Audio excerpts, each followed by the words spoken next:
ராதே கிருஷ்ணா. வணக்கம் and welcome friends. இன்னைக்கு சித்திரை 1 தமிழ் புத்தாண்டு வாழ்த்துக்கள் எல்லாருக்குமே. இன்னைக்கு மதியம் லஞ்ச் எங்கள் வீட்டில் என்ன அப்படிங்கிறத பார்த்துடலாங்களா. காலையில் டிஃபன் வந்து கிச்சடியும் சக்கரை பொங்கல், திணை சக்கரை பொங்கல் செஞ்சுருந்தேன். இப்போ வந்துட்டு லஞ்ச் வந்து என்னென்ன அப்படிங்கிறத பார்க்கலாம் வாங்க. சுட சுட சோறு போட்டுக்கலாங்க. முருங்கைக்காய் சாம்பார், பருப்பு ரசம், கேரட் பொரியல், வெங்காய பஜ்ஜி,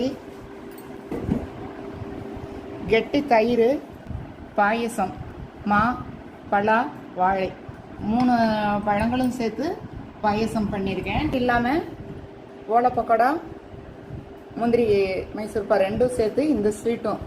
இது வந்து கடையில் வாங்கினது தான். இது எல்லாமே வந்து எங்கள் வீட்டில் நாங்கள் இன்னைக்கு சித்திரை தமிழ் வருஷ பிறப்புக்காக செஞ்சது. சமையல் எப்படி இருந்தது, உங்களுக்கு பிடிச்சிருந்ததா அப்படிங்கிறத கண்டிப்பாக கமெண்ட்ஸ் பாக்ஸில் சொல்லுங்கள். முக்கணி பழ பாயசம் வந்து போன வருஷம் சித்திரக்கனி அப்போ நான் வந்து என்னுடைய யூடியூப் சேனலில் போட்டிருந்தேங்க.